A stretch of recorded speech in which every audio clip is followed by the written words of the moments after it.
Disney Nuts here. How you guys doing?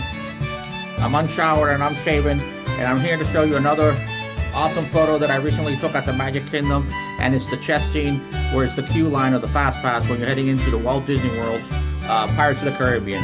So I'm going to show you what I did. I'm going to show you the tripod, I'm going to show you my settings, and then we're going to come back to the boat and I'm going to show you how I edited the photo to get the result like this. Cool, right? So head on with me. Let's head over to the Magic Kingdom.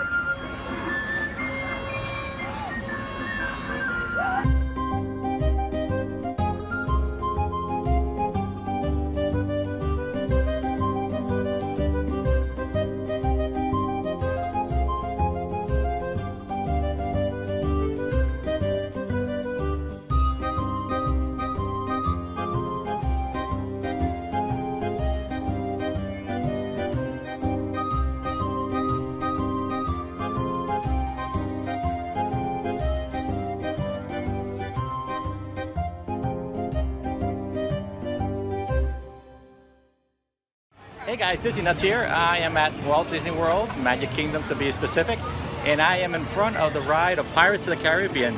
And I'm going to show you the settings I'm going to be using to see if we can capture those two skeletons playing chess, the infinite game that never ends. So I'm going to turn the camera around now and I'm going to show you the settings I'm going to hopefully be using, see what we can get, okay? Let me show you. Okay, so here we go. We got our camera. I'm going to be shooting in manual mode. I'm going to be using a tripod, so I'll have the ability to shoot long exposures without anything getting messy and shaky and stuff like that, okay? Starting on the right side, you can see my ISO is 400, and this is different from the typical 100 that I usually shoot in because I know that the area is so dark that I'm not going to be able to shoot f8 in such a dark scene. So I'm going to bring it up to ISO 400. That way I could adjust my shutter speed appropriately so it doesn't be underexposed, okay? And then following to that, I got my f-stop, which is at f8, which is what I've been shooting recently. I love how the stuff comes out, love how it shoots really crisp. This again is just my personal preference. You can use whatever f-stop you like. Like I always tell everybody, tinker with the settings, try different stuff. But for now, we're going to use f8 on the shot, ISO 400. And the shutter speed will be determined once we're inside there.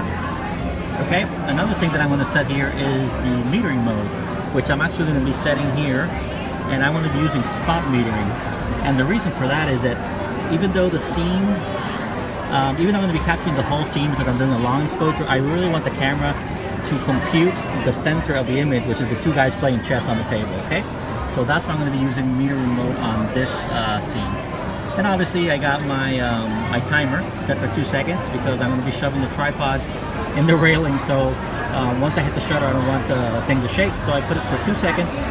And that will give me time to let go of the camera, okay? If your camera doesn't have a timer of 2 seconds, timer of 10 seconds is fine. Most of the cameras have them. Nothing wrong with that, okay? And what else can I show you guys? The lens I'm going to be using today is my ultra wide angle, Tokina 12 to 28, which is an ultra wide angle, which is great. And that's it. Those are the settings. Let's see what we get. Okay, here's more gear that I'm going to be using. I'm going to be using today, instead of my traditional Me Photo tripod, I'm going to be using this Joby Gorilla Pod. And the cool thing of this is that first, it's lightweight, it's small, and I can actually wrap around the legs to the side of the railing, which is what I'm hoping to do. Really cool. You can get this off of the site, which is Joby, which is the brand that I bought here, and you put in your camera, and they'll tell you if it's sturdy enough. Again, this is what we're using. We're going to be attaching it to the bottom of the camera, and hopefully we'll be hanging on the side of the railing and see what we get. Okay? Hope you guys don't mind the photos. We're going in.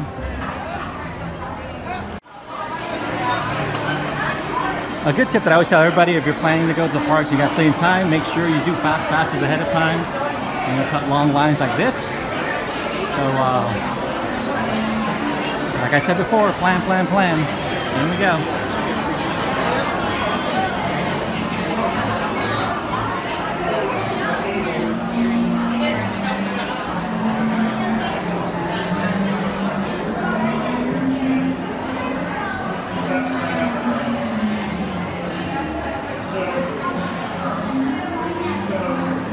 here's the scene. As you can see, it's really dark. And it's funny because many of the people just keep on walking. Nobody actually stops to see the two people playing chess. So here's where we're going to be hanging off of. Okay. Here's a queue line. Let me go ahead and set up. Okay, so that was extremely dark, guys. Okay, and I'm going to show you the settings that I used for the photo. I had to actually bump up my ISO to 640 because it was so dark just to get the exposure indicator right in the middle. But actually the settings, the final settings that I used was 640 ISO, f8, and all the way to 30 seconds, and again the spot motor. Okay guys, doing a quick wrap up of what we just did. As you saw, I used my small little tripod, which is the Gorilla Pod as they call it. It clings onto the side of the fence, and it's called the Joby tripod, so you can go ahead and Google that if you're interested in seeing where I got it. And I had to bring up my ISO, as you saw on the previous photo, to 640.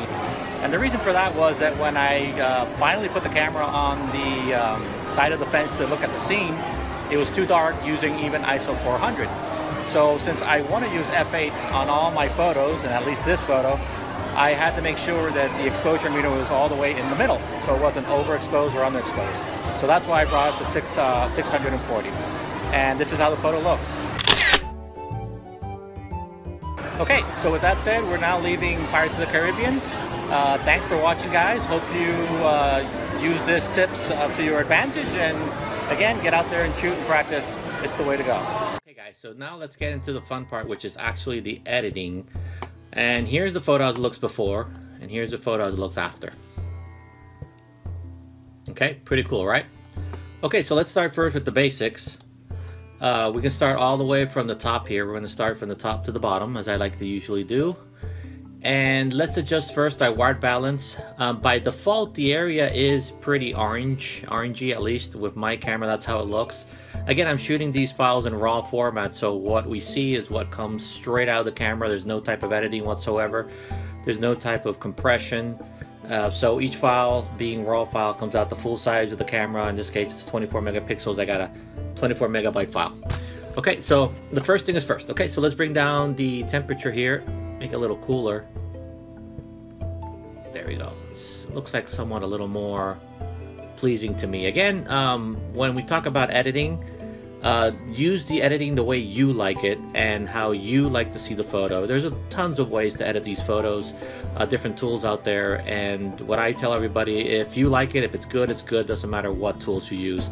Here we're using Adobe Lightroom, which is what I use for 99% of my photos, because I can move around it pretty fast. There's ways to do presets and stuff like that. So, but I like to just go ahead and do sometimes just manually.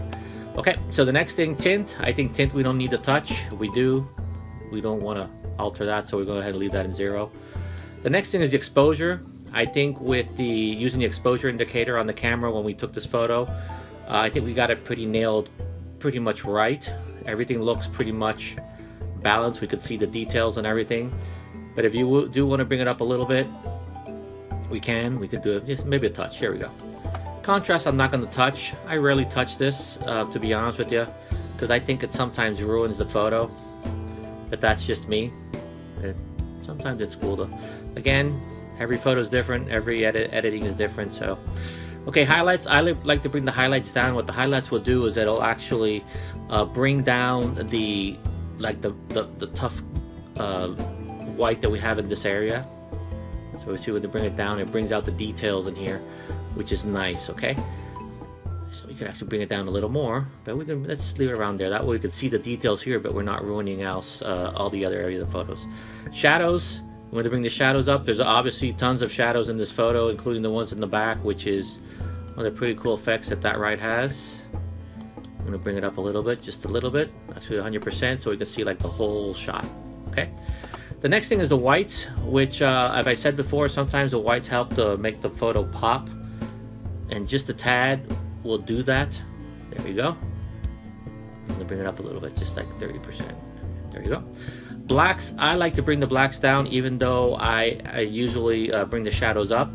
It's just the way that I like to look at the photo. I'll bring it down. There we go. So there we start seeing looks a little more cooler. At least the way that I like it. Okay, there we go. People looking, pretty detailed. Okay, let's scroll down a little bit more. Let's go to the presence.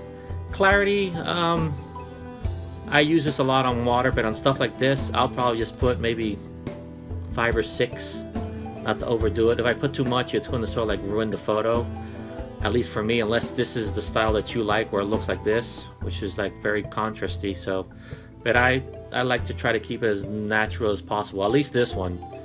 Okay, the edits, I do like to tinker with that a little bit. Vibrance, again, is the colors that we have here, and saturation, I'm going to probably do a tad. And again, vibrance, it'll pop up the colors that are in the photo, and saturation will bring up all the colors. Scroll down a little more. I'm not going to touch the tone curve. And then here on saturation is where you can actually bring a couple of things up and a couple of things down. So in this case, looking at the photo, I see that it looks a little bit still orange, which is how the scene really is, because it's again, it's a darkest scene, which it is what it is. So, but I still like to bring it down a little bit more. So I'm going to bring down the orange just a tad, so it looks a little bit more natural. Again, these scenes are being blasted by floodlights, so I'm going to go ahead and just bring a tad down here, orange, and nothing here. And like I'm doing now, I'll sometimes go in and just adjust some of these, just to see what they do, bring them up and down. Okay. In this photo, I don't need to touch anything on the luminance. Everything looks good. If I do, let's see what would happen. Look at that. Ugh. No. I'll leave that at 0. I don't think I need to do anything there. Okay, the next thing I'm going to touch is usually the sharpening. I like to put it around 40 or 50. And then the masking, which is what it's going to highlight. Sorry, it's going to sharpen. In this case, I'm not going to do the whole photo, but it will sort of highlight what it's is in black. There you go. And I'm doing this by hitting the Alt key on my keyboard. I hit the Alt key, and then you'll see that automatically, as soon as I touch this, it switches over. Okay, so I'm going to like that. So there we go. Nice, cool sharpening. Look at that. You can even see the quarters, the coins, if they're heads or tails. That's crazy. That's crazy. That's the cool thing of doing long exposure. You can zoom in and see stuff like this. Again, the advantage of long exposures and what I did here was that I shot at ISO 100. So at ISO 100, I'm getting the best quality out of my sensor possible. Again, ISO 100 is what I always try to shoot as. If not, like I did here in this case, ISO 640 like you guys saw earlier, still pretty good. And I guess the key here was to use the tripod, and that way the camera does not shake at all. So here you can see, even at 640, I got some pretty good details. You can even see the toes in here. That's awesome. And sometimes, I'll be honest with you, that's where you really see where DSLRs will excel on stuff like this, where you can actually see the details, and even on high ISOs, which is actually one of the reasons why I had, just a little story, I actually had a T3 before I bought the camera that I have now. And one of the reasons that I went to the T5 was because I wanted the higher ISO, because I found that in darker stuff like this, even at shooting with a tripod, the camera really couldn't give me the detail I wanted. Okay, so but during day shots, the camera T3 was great. I loved it. I used it for a bunch of stuff.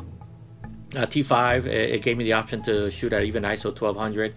This camera that I'm using now, which is a Canon 80D, gives me the ability to shoot actually at 16,000 ISO, which is pretty cool. I rarely post photos at ISO 16,000, but I have. It's just a matter of good editing there that you can get the good stuff in there. Okay, so the next thing, let's keep on moving. Noise reduction. Usually when I put sharpening, I usually just give a little tad of noise reduction in there, just in case, you know, just to clean up the back end. Okay, the next thing here is the lens correction. Make sure you turn this on, and what this will do is that it will adjust the edges of the photo depending on the lens that you're using. In this case, there's not much that's happening, but you'll see sometimes on the other lens, it'll actually adjust the edges and make it look a little more cleaner. And Lightroom will automatically detect the camera you have, because all that information is brought over when you bring in the raw file into Lightroom. Okay, another cool thing that I like to do is sometimes adjust the D Haze, which is a tool that Lightroom has, and I like to call it sort of like cleans up the top end of the photo. Like if it's a little how would you say, it's got like a white fuzz on the top. I don't know if that's the best way I can explain it. I'll do that, and it'll sort of like darken a little bit on the top end. So here it's sort of like high, you know, just cuts all that high end off of it. There we go.